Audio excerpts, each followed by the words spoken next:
Nasib Patrick Kluivert masih jadi tanda tanya usai gagal bawa timnas Indonesia ke Piala Dunia 2026. Rapat evaluasi PSSI bersama jajaran Exco akan menentukan apakah Patrick Kluivert dipecat atau dipertahankan jadi juru taktik timnas Indonesia. Bagaimana mekanisme pergantian pelatih dan siapa yang cocok menggantikan Kluivert? Kami akan membahasnya bersama analis sepak bola Gita Suwondo dan komika sekaligus mantan pemain sepak bola Oki Rengga. Selamat petang Bung Gita, selamat petang Bung Oki. Selamat petang. Selamat petang. Ya, ini pura-pura bahagia doang kayaknya ya wajahnya ya. Sudah pasti. Oke, gini, kalau kita bikin catatan setidaknya ada beberapa dosa Kluivert. Terakhir mungkin yang paling bikin publik kecewa ketika kita gagal menuju Piala Dunia. Lalu kemudian muncullah tagar begitu ramai di media sosial, masyarakat meminta pergantian kapten kita, pergantian pelatih di timnas. Saya langsung ke Bung Gita dulu. Bagaimana sebenarnya mekanisme pergantian pelatih timnas? Apa yang bisa dilakukan? Berapa lama waktunya? Sebenarnya kalau mau cepat ya cepat saja ya. Kalau kita bicara kemarin kan Sintayong tahun 2024 dianggap gagal di AFF 2024 walaupun tidak dengan skuad yang memadai saat itu, toh pada saat dia ingin dipecat ya dipecat aja. Jadi masih tetap tergantung dengan rapat Exco dan rapat federasi bagaimana memutuskannya. Kemudian kalau kita bicara keseluruhannya kan sebenarnya kenapa masyarakat marah itu adalah janji Kluivert pada saat dia datang di bulan Januari. Ya. Dia bilang dia akan menyuguhkan kemenangan, dia akan bermain cantik. Sekarang dua-duanya tuh nggak dapet. Dia nggak main cantik, dia juga nggak mencatat kemenangan. Itu artinya dia mencatat kemenangan 2 kali lawan Bahrain, lawan Cina dengan tidak bermain cantik. Itu diterima oleh rakyat bahwa ada perbaikan pada saat setelah kalah dari Australia. Tapi kemudian beberapa pertandingan, bahkan pertandingan persahabatan melawan Lebanon kan dia tidak memainkan game plan-nya dia. Dia mentok, tidak cetak gol, tidak shot on target. Jadi ini tadi janji-janji dia yang tidak tercapai, ini membuat masyarakat kemudian mengatakan walaupun federasi sudah bilang targetnya adalah 2030, tapi masyarakat bukan cuma sekedar target, janjinya dan sampai mana janji ini akan berjalan. Karena kalau menurut saya Kluivert itu tidak punya game plan B kalau pas saat game plan A-nya berantakan. Ini yang terjadi dalam beberapa pertandingan dia. 4 kali dia kalah, 3 diantaranya dengan formasi yang salah. Hanya melawan Irak formasi yang benar ya memang kita kalah karena ada faktor luck dan segala macam lainnya. Memang dia kalah karena tidak menjalankan game plan-nya. Jadi menurut Anda sebenarnya evaluasi terhadap Kluivert ini terlalu lama dilakukan? Ya harusnya ya nggak terlalu lama ya, harus ada rapat Exco dalam waktu cepat.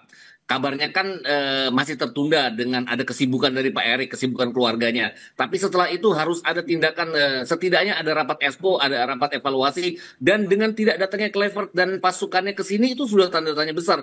Kenapa dia tidak datang untuk diminta evaluasi? Karena setelah kita kalah dari China di away, itu Sintayong datang untuk ada evaluasi dari Exco saat itu. Dia datang, dia dengan gentle berhadapan dengan Exco untuk untuk diminta evaluasinya. Ini tidak terjadi dengan Kluivert. Dia menghindar, entah dia takut, entah dia tidak mau berhadapan atau bagaimanapun, saya juga nggak tahu. Jadi menurut Anda Kluivert lebih baik dipecat saja? Yes, iya. Oke, baik. Saya ke Bung Oki. Kalau menurut Anda sendiri, bagaimana sih kinerja dari Kluivert? Saya coba kita lihat ya, dari awal Kluivert tampaknya sejak awal pun dia menjadi pemimpin di timnas sudah banyak kritikan. Pada masa kualifikasi Piala Dunia 2026 zona Asia, dia juga dianggap telah melakukan kesalahan begitu karena menyusun pendekatan taktik yang kurang pas. Kemudian kita lihat kemarin yang bikin masyarakat juga agak marah, penentuan starting 11 melawan Arab Saudi sehingga kita kalah tumbang 2-3 dari Green Falcons. Lalu kemudian kita gagal melenggang ke Piala Dunia. Anda marah sama Kluivert di bagian yang mana? Di bagian pemilihan dia sebagai pelatih dari awal saya udah marah sebenarnya. Anda marah ke Erick Thohir? Sudah pasti, karena semua federasi, semua pengamat sepak bola bilang sepak bola kita itu butuh proses, kita butuh proses yang panjang. Sepak bola itu bukan kayak sulap yang bisa membalikan telapak tangan gitu-gitu. Kita semua tahu, ketika Sintayong dikasih berproses, kita lihat ada progresnya di sepak bola kita. Kita semua bahagia dengan peluang-peluang dengan prestasi yang dikasih Sintayong ke kita. Namun di tengah kompetisi yang lagi krusial, terjadi pergantian pelatih. Kemarin saya sempat bilang ini adalah hal yang tidak baik untuk sebuah tim sepak bola. Karena tetap butuh adaptasi dan proses. Tapi apapun itu, ketika Patrick Kluivert datang, aku tetap memberikan dukungan, berharap semoga apa ilmu yang dia punya bisa diterapkan di timnas Indonesia. Ternyata setelah kita lihat sampai pertandingan terakhir, kita semua harus sadar bahwasannya dia tidak punya ilmu untuk menanganin sepak bola kita. Harus kita akuin, dia nggak punya ilmu. Dia pelatih yang tidak punya ilmu. Mungkin segala macam taktiknya itu dikasih dari Alex Pastor atau Danny Lanza. Tapi kalau untuk seorang Patrick Kluivert, dia benar-benar seorang pelatih yang tidak punya ilmu untuk menanganin sebuah timnas sepak bola negara itu kayak, kenapa kalau misalnya kalau kita gagal dengan Sintayong, kita jauh lebih ikhlas ketimbang kita gagal dengan Patrick saat ini. Jadi menurut Anda Kluivert lebih baik dipecat saja dari rapat nanti di Exco? Sudah pasti. Kenapa kita mempertahankan pelatih yang nggak ada ilmunya? Meskipun catatannya 3 kali menang, sekali imbang, 4 kali tumbang. Ini ya, catatan itu bukan catatan yang baik. Kecuali dia datang di semua pertandingan. Kalau misalnya lawan Jepang kita kalah, tapi kita punya kualitas main yang bagus, semua segala macam. Kita sebagai penikmat, pecinta sepak bola juga pasti, ada perkembangan nih di permainan timnas Indonesia. Enggak ada perkembangan, malah makin berantakan. Kalau seandainya 2-3 tahun lagi dipegang Patrick, mungkin ada perubahannya. Tapi kita udah nggak butuh itu. Kan kita kemarin dijanjikan targetnya lolos Piala Dunia. Kalau memang kita sepakat diganti, jadi siapa kira-kira yang cocok untuk menggantikan Kluivert, Bung Gita? Oke. Sebenarnya susah juga ya. Ada beberapa nama yang pantas. Tapi gini, yang penggantinya haruslah orang yang bisa menguasai ruang ganti. Kenapa? Karena kita banyak pemain diaspora sekarang. Kita banyak pemain-pemain yang bermain di Eropa. Tanpa mengecilkan arti pelatih lokal, apakah pemain-pemain ini akan menganggap kalau pelatih lokal yang memegang? Itu aja. Kemudian kita kan sekarang gini, Kluivert itu kontraknya berakhir di Februari tahun 2026. Opsi 2 tahunnya kalau tidak diambil dia akan berakhir di 2026. Kalau dia diganti kan masih ada Alex Pastor. Yang dibutuhkan sekarang adalah pelatih yang bisa menjadi media darling, disukai oleh media, disukai oleh supporter, disukai oleh masyarakat. Dan saya rasa dengan kinerja Alex Pastur selama Januari sampai sekarang, dia masih dianggap oleh masyarakat. Kenapa dia tidak gitu loh. Kemudian kalau ada pelatih yang lain, ya bisa berandai-andai. Misalnya pelatih yang sudah pernah sukses di Liga Indonesia seperti Bernardo Tavares. Kemudian ada lagi kalau mengacu ke luar negeri, saya juga agak tinggi kalau kita ingin mengambil Timur Kapadze. Apakah dia akan berhasil? Karena Timur Kapadze berhasil bersama Uzbekistan dengan bank pemain Uzbekistan itu luar biasa. Artinya homegrown players mereka mulai dari under 13, under 15, under 17. Sehingga dia sudah banyak sekali pemain yang bisa dia comot untuk dimainkan. Di sini kan dia tidak terlalu mengerti pemain-pemain kita karena dia belum pernah ada di Liga 1, belum pernah mengawasi Liga 1. Kalau dia datang ke sini, ya berarti dia harus dari nol lagi untuk mengawasi hal-hal. Jadi menurut Anda daripada melakukan penyesuaian yang baru lagi, lebih baik Alex Pastor yang jadi kaptennya? Iya, Alex Pastor kan sudah mengetahui dan dia kan dikenal di Eropa sebagai ahli taktik. Mungkin, tapi sekarang persoalannya adalah gini, kalau saya dibawa oleh seseorang, misalnya saya dibawa oleh Patrick Kluivert, saya asistennya. Kalau Patrick Kluivert dipecat, apakah saya akan tega untuk melanjutkan tugasnya? Itu masalah moral ya, masalah norma dan segala macam. Tapi kalau kontraknya sudah berakhir, ya kenapa tidak coba ditawarkan kepada Alex Pastor dan juga Danny Lanza? Siapa tahu mereka berkeinginan untuk hal yang sama. Dan kita kan sekarang ada FIFA Matchday bulan November, ada Piala AFF bulan Juli sampai Agustus tahun depan, dan ada Piala Asia Januari tahun 2027. Hal-hal seperti ini yang harus cepat dipikirkan oleh PSSI kalau ingin mencari pengganti dari Kluivert. Kalau Sintayong saya pikir juga walaupun masyarakat pengen, saya rasa Sintayong juga nggak pengen juga balik ke sini ya. Saya nggak yakin dia mau gitu loh. Oke, baik. Bung Oki, Anda setuju kalau Alex Pastor yang menggantikan atau justru Anda punya nama lain, misalnya STY balik lagi aja ke Indonesia? Nanti dijawab, tetap bersama kami saudara di Kompas Petang.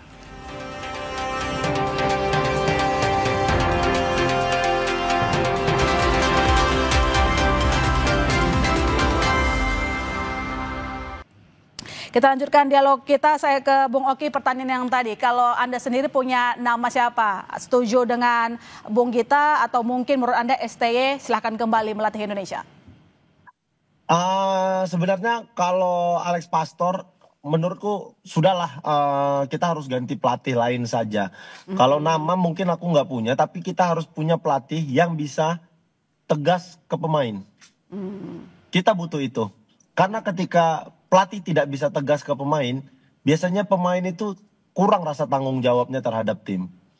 Jadi kayak santai semua segala macam. Siapapun itu pelatihnya, siapapun, selama dia bisa menguasai ruang ganti, dia bisa bikin pemain disiplin semua segala macam. Timnas kita pasti bakal bagus kok sebenarnya. Di era Sintayong kemarin kan salah satu keunggulan dari Sintayong adalah dia tegas terhadap pemain-pemainnya. Kayak begitu. Ketika dia nggak suka, ya dia nggak mainkan. Jadi menurut Dia Anda tidak kenapa pelatih pandang harus bulu. menguasai ruang ganti? Karena ruang ganti itu adalah tempat paling sakral untuk sebuah tim. Ketika pelatih tidak bisa menguasai ruang ganti, pemain punya egonya sendiri, ngerasa besar sendiri, ngerasa semua segala macam tidak bisa dikuasai pelatih. Apa yang dibilang pelatih tidak akan sampai ke pemain. Dan sejauh ini Anda melihat memang tidak ada yang namanya kemesraan antar pelatih dan juga tim pelatih? Untuk saat ini tidak ada. Tidak ada. Oh, tidak ada sama sekali. Bahkan kabarnya ada beberapa pemain yang memprotes keputusan-keputusan pelatih itu sendiri. Pemain di timnas itu sendiri ya. Contohnya?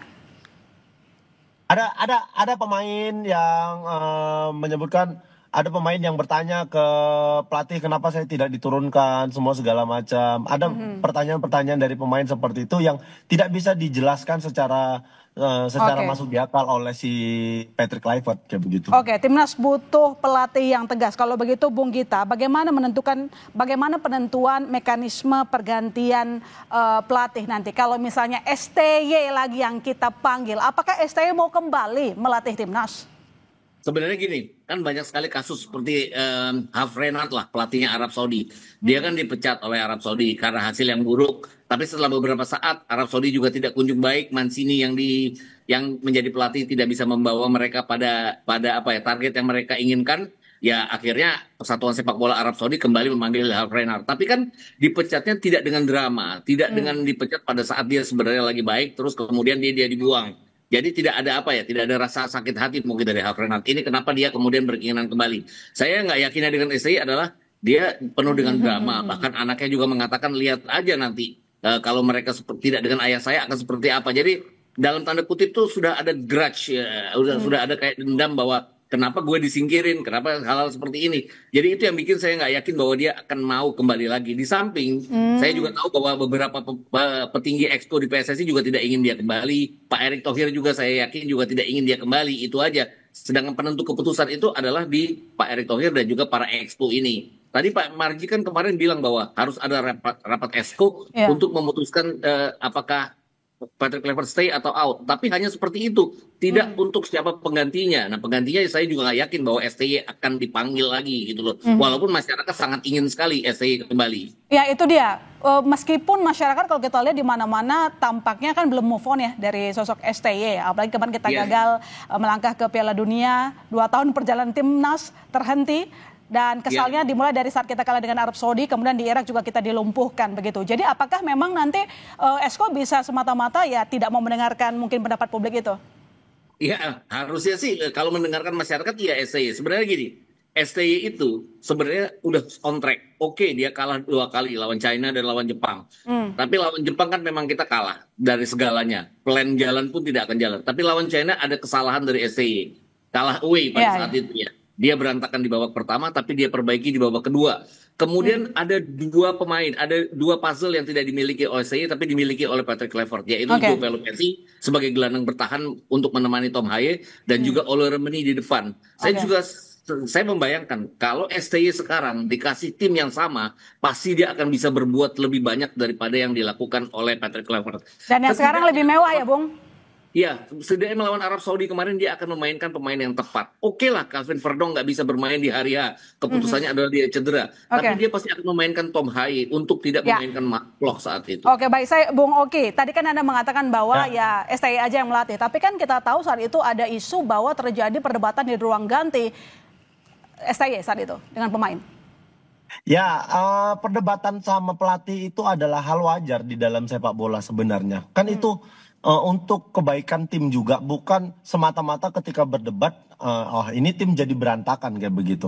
Nah, kesulitannya kan kita tidak dapat informasi tepat tentang keributan yang ada di ruang ganti itu. Makanya saya bilang, kalau seandainya mengganti pelatih, cari pelatih yang tegas, yang tidak bisa diintervensi, yang benar-benar sesuai. Aku maunya ini ya ini, kayak begitu. Itu adalah pelatih yang tepat. Jadi kalau seandainya gagal, kita tahu minta pertanggungjawabannya ke siapa.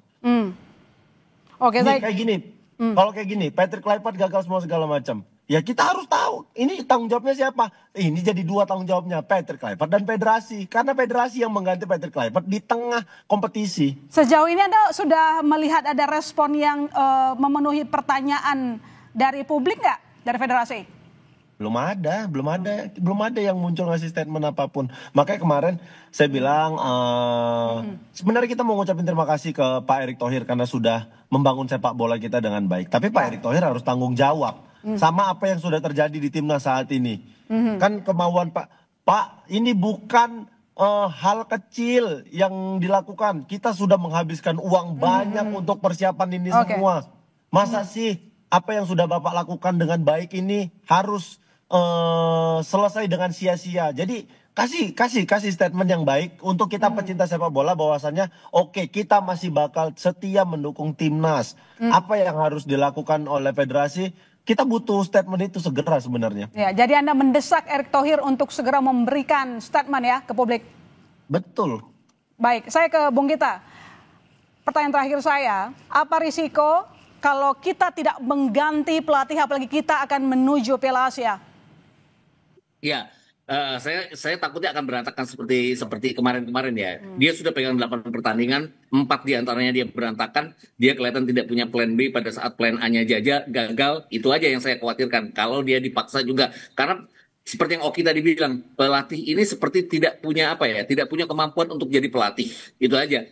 Dia punya asisten yang oke, tapi dia tidak terlalu mendengarkan asistennya. Kelihatan kemarin pada saat kenapa Marco tidak cepat ditarik keluar, hanya Beckham Putra yang ditarik keluar. Kemudian Yakov Sayuri juga tidak cepat ditarik keluar, padahal tidak perform. Artinya hal-hal seperti ini yang sangat mendasar. Seorang pelatih harusnya bisa seperti itu. Itu yang harus kita patahkan dengan kita mencari pelatih yang lain sehingga tidak ada terulang lagi kejadian-kejadian seperti ini. Contohnya kita sekarang punya tim yang bagus kok. Kita semuanya sudah ada Ole Romani di depan, sudah ada Joe Pelopessi di tengah. Tom Haye juga sekarang bisa main 80 sampai 90 menit. Kenapa tidak dicoba dengan pelatih yang lain? Toh waktunya masih lama. Saya ingat Tanjung Verde. Tanjung Verde itu kan baru aja negara debutan. Ya, benar sekali. Diaspora dan berhasil lolos ke Piala Dunia. Dia kan diaspora. Pelatihnya dari tahun 2020 nggak ganti. Dan itu artinya diaspora itu percepatan dan bisa dilakukan. Artinya walaupun tidak bagus untuk pembinaan, tapi bisa dilakukan. Oke, baik. Bung Oki, singkat saja. Jadi Anda juga meminta federasi untuk tidak tutup telinga untuk mengembalikan STY melatih timnas? Masalah STY mau dikembalikan ke timnas itu keputusan federasi karena sebenarnya aku pribadi sih kalau STY balik terima kasih, kalau dia tidak balik juga tidak apa-apa, tapi federasi harus tahu bahwasannya mereka harus mencari pelatih yang jauh punya kualitas ketimbang Patrick Kluivert. Patrick Kluivert harus diganti kata Bung Oki. Terima kasih Bung Oki, terima kasih Bung Gita telah bergabung di Kompas Petang.